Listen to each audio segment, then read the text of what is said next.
Bom dia a todos! Graça e paz do Senhor Jesus seja com todos nós. Uma ótima quarta-feira para todos. Hoje é dia 19 de janeiro de 2022, né? Esses dias para trás aí tenho falado 2021, mas nós já estamos em 2022.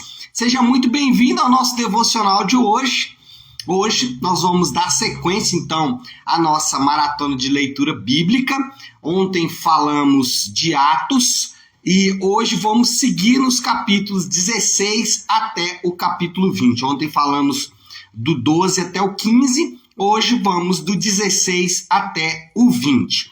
O tema do devocional de hoje é A cidade estava cheia de ídolos. É parte do versículo 16 do capítulo 17, por isso o tema de hoje. Então, se você tiver aí com a sua Bíblia e quiser acompanhar a leitura bíblica, nós vamos então ler Atos, capítulo 17, versículo 16, que diz assim: Enquanto esperava por eles em Atenas, Paulo ficou profundamente indignado ao ver que a cidade estava cheia de ídolos. Bom, só para contextualizar aqui o que está acontecendo, Paulo está na sua segunda viagem missionária.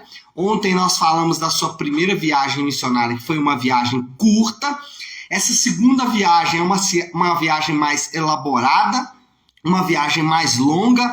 Essa viagem começa ali na região da Palestina e depois ela vai para Macedônia, passa ali pelo mar e vai então para Macedônia. Paulo fica um tempo na cidade de Filipos, só para você relembrar, lá em Filipos é naquela oportunidade onde o carcereiro e toda a sua família são convertidos, e ali Paulo planta também uma igreja. Depois Paulo passa um tempo na cidade de Tessalônica, e em Tessalônica Paulo tem muitos problemas. Ele enfrenta ali uma severa perseguição, até mesmo perseguição física, né? As pessoas o violentam ali na cidade de Tessalônica, e fugindo da cidade de Tessalônica, ele passa um curto período na cidade de Atenas. Ele funda uma igreja em Filipos, funda uma igreja em Tessalônica. Nós temos inclusive cartas no Novo Testamento para essas igrejas, mas em Atenas não. Atenas ele fica ali um curto espaço de tempo, e nessa histórica cidade, a cidade de Atenas, Paulo se depara, se comove e fica até indignado, né? Esse é o termo que o texto bíblico usa, com a grande idolatria das pessoas da cidade. E aí Paulo resolve ajudar essas pessoas. Ao ver essa idolatria, Paulo resolve interferir na vida dessas pessoas para tentar ajudar essas pessoas. Agora, como Paulo ajudou esses atenienses? Paulo poderia, por exemplo, quebrar ali todos os seus altares idólatras, né? Ainda que isso causaria um grande alvoroço na cidade. Não, Paulo resolveu ajudar aqueles atenienses, e ele fez isso pregando o evangelho para eles. Com isso, nós aprendemos que pregar o evangelho para as pessoas é a melhor forma de ajudá-las.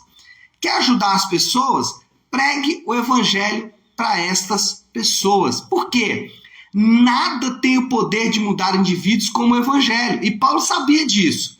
Paulo sabia que a forma como ele poderia ajudar aquelas pessoas que estavam imersas em uma grande idolatria, a forma como Paulo poderia ajudar aquelas pessoas que estavam afundadas nas suas próprias idolatrias, não era, por exemplo, estabelecendo um programa cultural ou um programa político, social. Não, ele sabia que a forma de ajudar aquelas pessoas era pregando o evangelho para elas, porque ele sabia que o que aquelas pessoas de fato precisavam era exatamente a pregação do evangelho. Agora, por quê? Por que o que aquelas pessoas mais precisavam era da pregação do evangelho? Porque tudo que o coração do homem anseia, o evangelho oferece. Paulo sabia que a forma de mudar e de ajudar a vida daquelas pessoas era pregando para elas o evangelho, porque ele sabia que o coração delas ansiava. e elas estavam ali tentando substituir por ídolos tudo que o coração delas desejava. E eles estavam tentando colocar aquelas estátuas no lugar. Paulo sabia que o evangelho poderia oferecer para aquelas pessoas. Por exemplo, o evangelho oferece um salvador. Nós sabemos que as pessoas estão buscando salvador na política, nós sabemos que as pessoas estão buscando salvador no dinheiro, nós sabemos que as pessoas estão buscando salvador no corpo, mas o evangelho oferece um único salvador de fato. O evangelho ele oferece um líder, e não um líder comum, não um líder que comete falhas, mas o evangelho oferece um líder na acepção completa da pessoa. Jesus é o líder nato e o líder por excelência. E o evangelho oferece esse líder. Líder esse que as pessoas não vão encontrar em outro lugar. O evangelho oferece um povo para pertencer, uma família para pertencer. E isso é o que o nosso coração anseia, é o que o coração das pessoas anseia, um povo para pertencer. O evangelho, ele oferece um propósito para as pessoas. Nós sabemos, e pessoas ganham centenas e milhares de reais todos os dias, todos os anos, todos os meses, oferecendo uma oportunidade das pessoas descobrirem o seu propósito. E o evangelho oferece um propósito para as pessoas, um propósito objetivo, um propósito fácil de ser executado, que é servir. Esse é o propósito ao qual o evangelho nos dá. O evangelho também oferece um destino. As pessoas estão perdidas sem um destino e o evangelho oferece um destino para essas pessoas. Então, não existe forma melhor de ajudar as pessoas do que pregando o evangelho para elas. Agora, a pregação do evangelho exige concatenação de ideias. O evangelho, ele é uma mensagem específica. Quando Paulo foi entregar a mensagem do evangelho para aquelas pessoas, Paulo ele foi específico na sua mensagem. Se você ler o texto aqui, Paulo ele começou concatenando as ideias, construindo um raciocínio para chegar no ponto central do evangelho. O evangelho ele pode ser dividido em 4 assuntos macros, que são, criação, queda, redenção e consumação. Só que o evangelho está contido no terceiro ponto, que é a redenção. E Paulo ele constrói a ideia para chegar exatamente nesse lugar. Algumas coisas que, quando a gente fala de pregar o evangelho, é importante. Primeiro, nem tudo que está na Bíblia é evangelho, ainda que tudo que está na Bíblia seja importante, inclusive importante para o evangelho. Um exemplo, a história do rei Davi é uma história linda, contribui muito para o evangelho, mas não é o evangelho. E isso é importante, porque falar sobre a Bíblia, falar sobre Deus, falar sobre coisas boas, não significa que estamos falando do evangelho. Pessoas confundem a expressão evangelho, que significa boas novas, com qualquer boas novas. Não, o evangelho são as boas novas específicas. Então, Paulo faz isso. Paulo constrói todo o seu argumento, Paulo constrói toda a sua concatenação de ideias para apresentar o evangelho.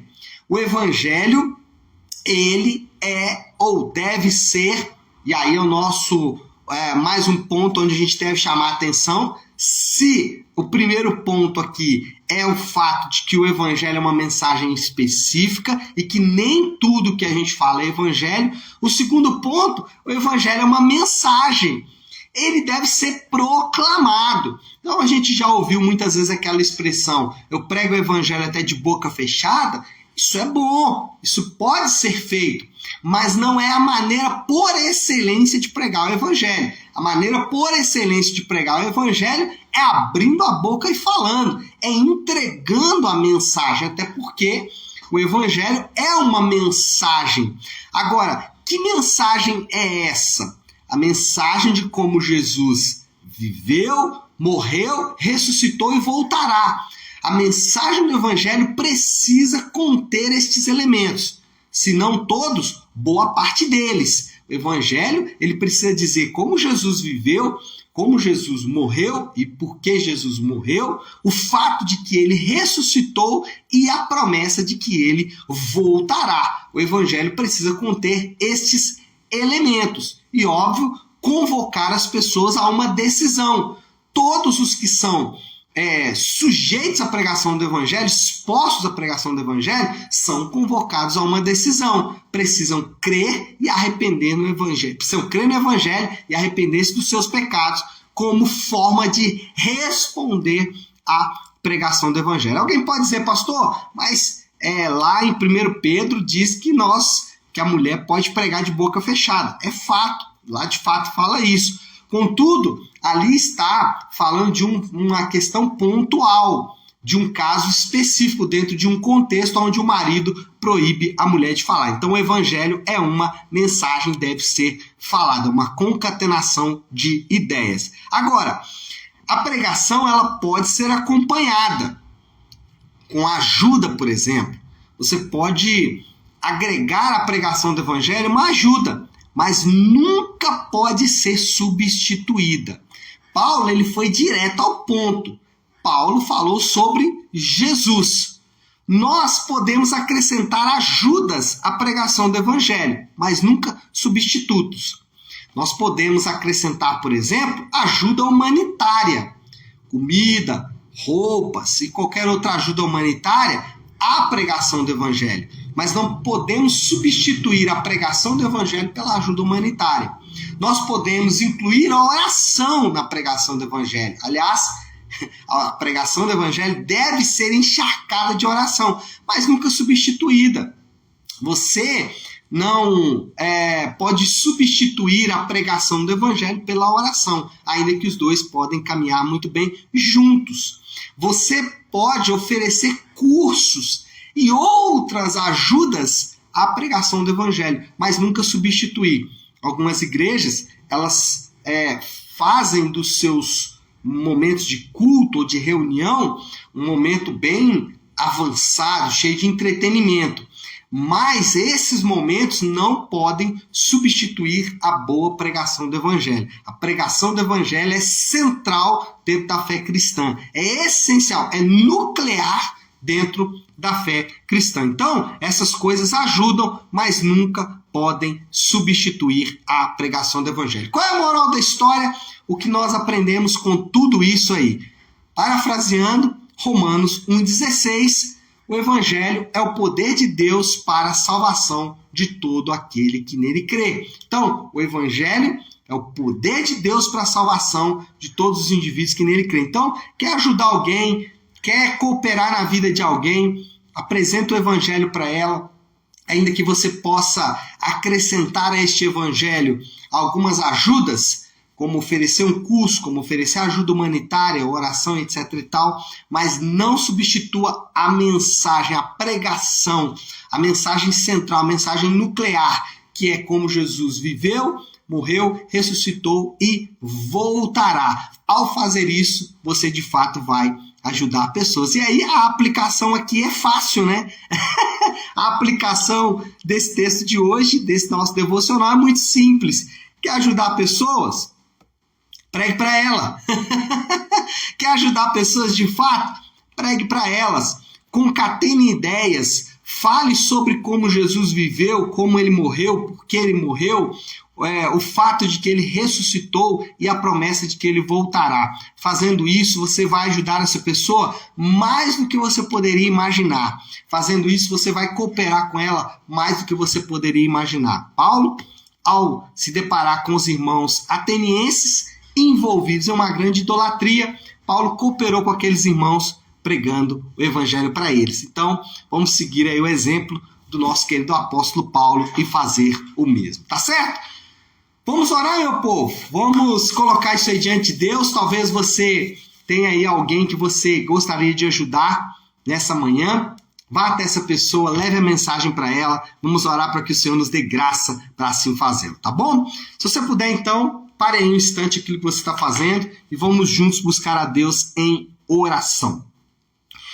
Querido Deus, Pai de graça, Senhor de amor e toda misericórdia. Pai, nós agora queremos te agradecer, em primeiro lugar, porque o teu evangelho chegou ao nosso coração, iluminou a nossa vida e nos tirou da profundidade do pecado em que estávamos e nos afastou da condenação eterna.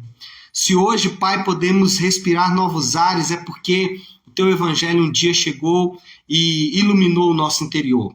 A nossa oração nesta manhã é para que possamos, da mesma forma como fomos alcançados pelo evangelho através de pessoas, que possamos ser canais de evangelização ao levar esta boa mensagem a um grande número de pessoas. Que o Senhor nos dê graça, que o Senhor nos marque com misericórdia e bondade, para que assim possamos fazer. Nós oramos e oramos assim em nome de Jesus. Amém, amém e amém. Amém, meu povo? Bom, então é isso. Nós vamos ficando por aqui.